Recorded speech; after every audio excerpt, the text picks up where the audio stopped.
दशहरे की आप सबको बहुत बहुत शुभकामनाएं। मुझे दशहरा पर्व बहुत अच्छा लगता है। जब मैं छोटा होता था तो रामलीला ग्राउंड्स में जाता था और रावण, कुंभकर्ण, मेघनाथ के पुतले होते थे और भगवान राम अपने तीर कमान से तीर छोड़ते थे और इन सभी पुतलों में आग लग जाती थी और एक एक करके रावण के सारे 10 सर जल जाते थे। एक बार मैंने अपने पिताजी से पूछा कि दशहरे का महत्व क्या है, और उन्होंने बोला दशहरे का महत्व है बुराई पर अच्छाई की विजय।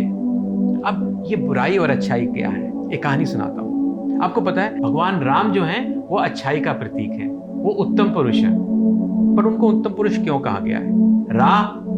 राम 2 शब्द से बना है। रा का अर्थ है ज्योति, प्रकाश, और माँ का अर्थ है मन, मेरे अंदर, प्रकाश जो मेरे अंदर है। तो प्रकाश किस चीज का है?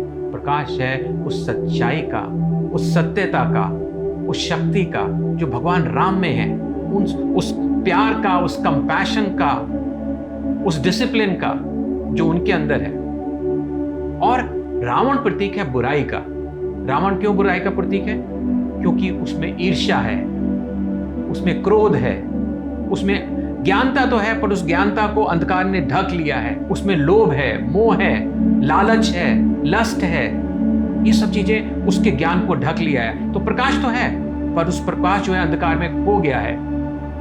9 दिनों तक आपने देवी की पूजा करी और इन 9 दिनों में देवी ने आपको 9 वरदान, 9 सिद्धियां, 9 शक्तियां दी हैं। वो 9 शक्तियों से मिलके आप इन असुरी ताकतों का वध कर सकते हो। और आप जब ये वध करते हो तो उस प्रभक्त का प्रतीक है भगवान राम, जो इन शक्तियों से इन सब असुरी ताकतों का वध करते हैं और आपको शक्ति देते हैं कि आप अपनी जो अच्छी शक्तियां हैं उनको दोबारा विकसित कर सकें, आप एक उत्तम पुरुष बन सकें, ताकि आप जीवन में सुख, समृद्धि, वैभवता और ज्ञान प्राप्त करें।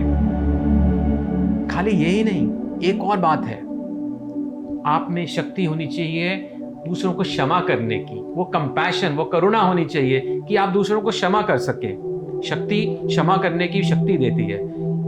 जब रावण की मृत्यु हो रही थी तो उसने भगवान राम से कहा कि भगवान मुझे क्षमा करें। उन्होंने भगवान राम से क्षमा मांगी और भगवान ने करुणा के साथ उन्हें क्षमा दे दी। क्षमा लेने से कोई छोटा नहीं होता, बट हमें यह ध्यान आता है कि हमने गलती की और आगे जीवन में हमें ऐसी गलती नहीं करनी है और ना कि दूसरों को कर। मुझे विश्वास है कि आपको ये मेरा वीडियो पसंद आया होगा, तो आप जरूर इसे दूसरों के साथ शेयर करें, अपने परिवारजनों के साथ, अपने बच्चों के साथ, अपने ऑर्गेनाइजेशन में अपने दोस्तों के साथ शेयर करें, ताकि उनको भी ये बातें पता चलें। और आप सबको दशहरे की बहुत बहुत शुभकामनाएं। दशहरा जोर शोर से मनाएं। नमस्ते एंड जय श्री राम।